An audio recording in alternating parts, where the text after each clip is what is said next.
Sini. Kenapa? Kok diseret? Udah lama kamu tinggal di sini? Saya ini saksi hidup dengan beliau ya. Saya ini ikut beliau dari 2013. Setelah saya pulang Indonesia mengajar, saya ikut beliau sebagai personal asisten.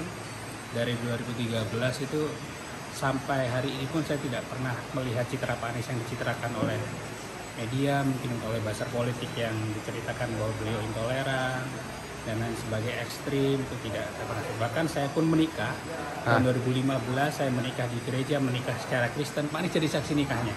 Assalamualaikum warahmatullahi wabarakatuh. Ketemu lagi sobatku, malam ini kita berada di Papua. Udah keren.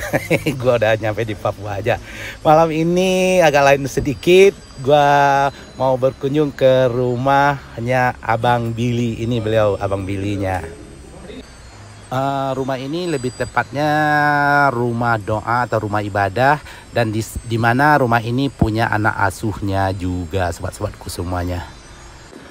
Buat sobat ketahui juga, Bang Billy ini putra dari seorang pendeta. Beliau telah ikut Pak Anies Baswedan selama belasan tahun. Nona, apa itu? Sini.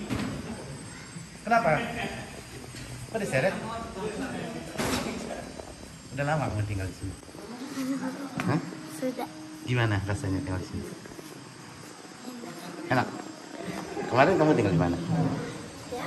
Dulu tinggal di mana dulu? Tinggalnya Kemiri. Hah? Kemiri. Kemiri. Iya. Bapak masih ada? Ya. Bapak ibunya masih ada? Kalau mama tidak. Tidak. Ya. Bapak Bapak masih. di mana? Bapak tinggal juga di Kemiri. Dia di mana? Di Kemiri. Kemiri. Iya. Oh. Asik tinggal di sini. Senang. Iya. Ya. Sama siapa? Ini tinggal sini juga? Tinggal siapa? Sama mama sama bapak di atas. Sama mama bapak di atas. Gimana? Udah lama tinggal di sini? Ya. Emang Di sini baru berapa bulan? Di sini sudah lumayan, sudah berapa bulan di sini. Kalau rumah sebenarnya di Ivar-Gunung di Rindam. tinggal orang tua aslinya di mana? Orang tua aslinya di kampung. Di mana? Di kampung Kise. Jauh dari sini? Jauh. Jauh. Iya. Ini tuh di Ariau Sentani. Ini ada ceritanya berdiri. Jadi dulu keluarga, orang tua tepatnya itu tinggal di Sentani tapi wilayah yang lain, namanya wilayah Kemiri. Waktu 2019 banjir bandang itu kena banjir bandang. Jadi rumah itu kena, terus terdampak parah. Lalu saya inisiatif bikin crowdfunding lewat Kita Bisa.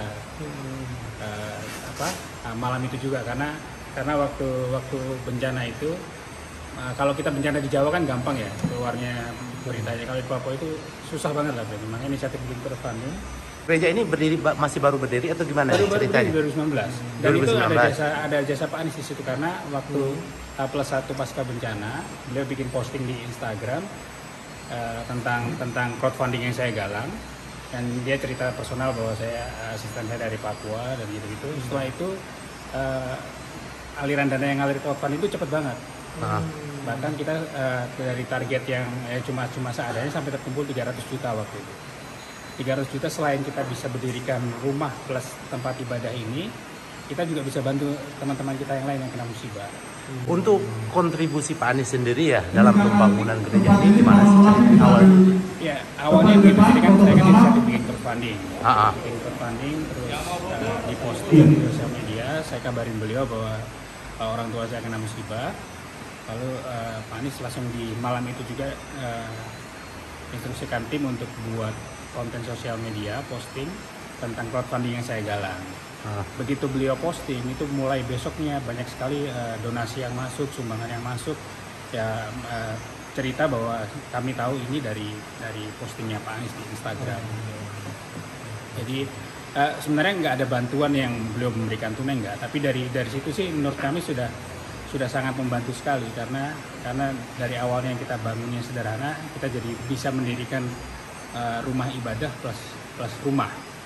Karena dulunya kan cuma rumah yang kena musibah. Sekarang ini karena bapak saya itu pendeta, punya pelayanan, jadi beliau tinggal di ibadah plus rumah. Jadi ini rumah ibadah di lantai 1, Lantai 2 itu cuma mezanin setengah lantai untuk tempat tinggal orang tua dan adik saya. Oh, untuk orang tua abang tinggal di gereja ini di juga. gereja ini juga ya, cuma di lantai atasnya. Di lantai atasnya. Jadi sebelumnya di gereja sebelumnya juga seperti itu ya Mas? Di rumah sebelumnya itu rumah, terus mereka gedungnya sewa. Ya sewa bayar gitu setiap minggu. Tapi karena ini sudah gedung milik sendiri ya, jadi mereka tidak perlu bayar sewa. Jadi kan dengan bantuan yang mungkin sederhana ya, dengan konten sosial media posting, tapi ya bantuannya long lasting sampai mereka bisa jemaat-jemaat ini bisa beribadah sampai kapanpun. Dan bangunan ini berapa ada. jemaahnya untuk Jemaahnya sekarang mungkin sekitar hampir 400. Setiap minggu rutin ibadah setiap hari Minggu. Jadi bapak saya itu mengabdikan diri sepenuhnya untuk jadi pendeta, pelayanan untuk jemaat, dan ini juga yang memutuskan beliau tinggal di rumah plus gereja. Setelah gereja ini terbangun ya bang ya, untuk Pak Anies sendiri udah pernah berkunjung ke sini apa belum? Nah, jadi beliau itu waktu PON tahun 2021 itu berinisiatif pribadi, kita ngajak dengan beberapa orang tim yang gabung waktu itu. Begitu mendarat di bandara, kita langsung datang ke rumah, kita makan pagi waktu itu, ketemu beberapa tokoh adat sama tokoh agama. Tapi suasananya bukan acara formal ya, cuma kita makan pagi, makan sajian-sajian khas di Papua, lalu ada prosesi penyambutan dari tokoh adat. Dan ini maksudnya beliau mengapresiasi, terus juga ketemu salah satu teman lamanya waktu kuliah, jadi cukup berkesan juga buat orang-orang yang waktu itu hadir. Untuk kedatangan dia tahun berapa ya? Udah menjabat gubernur dia? Sudah. Jadi ya? tahun 2021, baru tahun lalu. Ketika ada PON Papua, Pak Anies kan berkunjung ke Papua, melihat delegasi bertanding. Jadi waktu itu hadirnya bukan di opening sama closing, tapi di beberapa hari sebelum closing ceremony. Nah, bagaimana sih bisa beliau, kita tahu ya, segitunya beliau terhadap agama lain ya. Maksud, kok bisa dicap intoleran gitu? Menurut abang sendiri? Itu dia saya ini saksi hidup dengan beliau ya. Saya ini ikut beliau dari 2013. Setelah saya pulang Indonesia mengajar, saya ikut beliau sebagai personal asisten.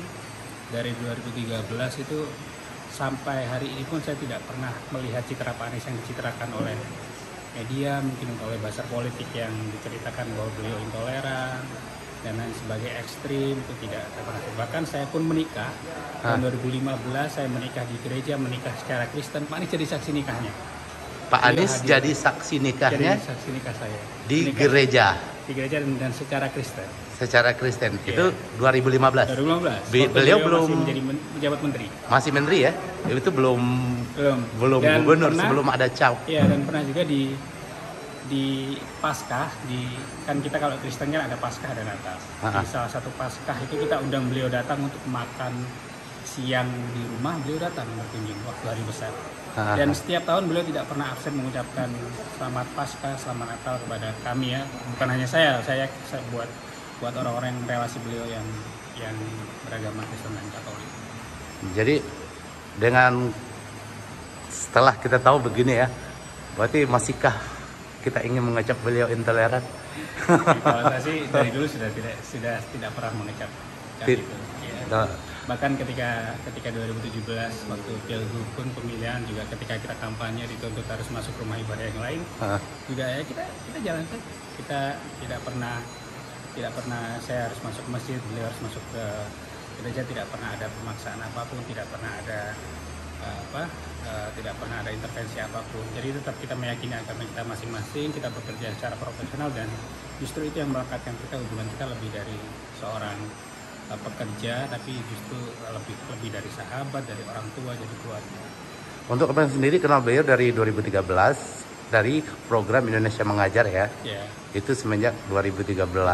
Beliau masih rektor Paramadina. Oh yes ya. Rektor Universitas Paramadina. Nah, untuk Papua sendiri ya khususnya, ini Sentani sini ya, gimana bang? Beliau? Jadi beliau ini kan sebenarnya dekat dengan semua. Bukan cuma konteksnya bicara tentang agama ya, tapi tentang adat pun. Ketika beliau itu sangat orang yang sangat mendengar lokal wisdom. Jadi petua-petua, nasihat-nasihat dari tokoh-tokoh adat, orang tua. Jadi beliau ini dengan tokoh ortu adat Islami sendiri sudah sangat dekat. Dari waktu PON itu datang sempat bertemu berdialog, lalu ada kunjungan balasan juga beberapa tahun lalu, beberapa tokoh adat di Papua berkunjung juga waktu balai kota dan Pak menyambut dengan baik. Jadi sudah sedekat itu dengan dan Pak Anies pun juga aktif sekali mengikuti isu-isu tentang yang ada di Papua, meskipun beliau belum mengeluarkan statement apapun, tapi beliau dekat sekali dengan kita. Untuk kunjungan beliau ke Papua ya besok ya? Ya. Dia ada rencana berkunjung ke sini gitu? Rencana begitu. Jadi kemarin beliau mengabari bahwa sebelum beliau terbang lagi ke kota yang lain, ke Makassar, beliau ingin mampir lagi ke sini. Oke, ini terakhir. Semoga bisa terlaksana lagi. Dan kita senang sekali menyambut dengan baik, meskipun ayah saya sekarang sedang ada di Papua Barat untuk melaksanakan tugas pelayanannya.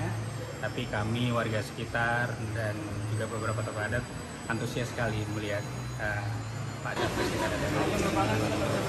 Ya, harapannya Ya. Capres berlanjut ke Pres ini. Amin, amin. Kita semua mendoakan.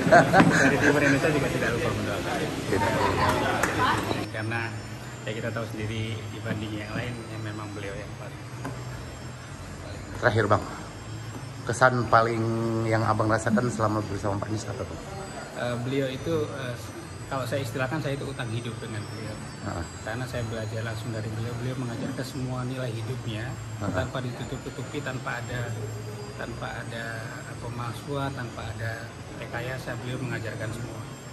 Dari dulu saya yang tidak punya apa-apa, baru memulai kerja, tapi beliau mengajarkan gimana itu harus bersaing di dunia kerja. Terus kemudian saya bisa bertemu istri saya juga karena jasa beliau, karena kita sama-sama di Indonesia mengajar. Lalu bangunan ini juga ada juga salah satunya atas jasa beliau. Jadi kalau saya menilai selain menjadi pemimpin yang baik, beliau itu memang orang yang baik, orang yang tidak hanya punya karakter yang baik, tapi juga orang yang memang tidak pernah membedakan, selalu menjunjung tinggi meritokrasi, selalu mensupport kita dalam segala keadaan. Lalu kemudian dengan sekarang kondisi beliau ada di dunia politik, ya kita percaya beliau orang yang tepat saat ini yang dibutuhkan oleh bangsa ini. Untuk pemimpin Indonesia beliau orang yang tepat ya? Iya. Oke, dengan Bang siapa? Saya Billy David Nerautu Milena. Oke, terima kasih ya Bang Billy. Terima kasih. Ya, saya mau ngerekam untuk dalamnya. Siap, silakan. Siap. Mantap ya.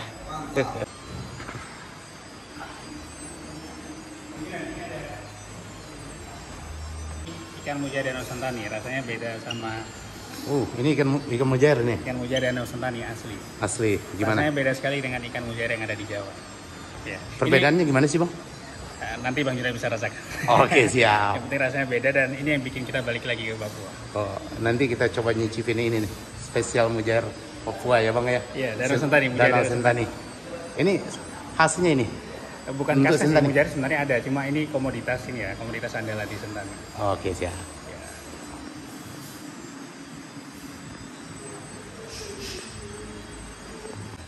Oke, udah dulu. Kita mau makan dulu sobatku. Terima kasih, ketemu lagi di vlog berikutnya. Oke, seperti biasa, tetap sebarkan kebaikan. Assalamualaikum warahmatullahi wabarakatuh. Terima kasih.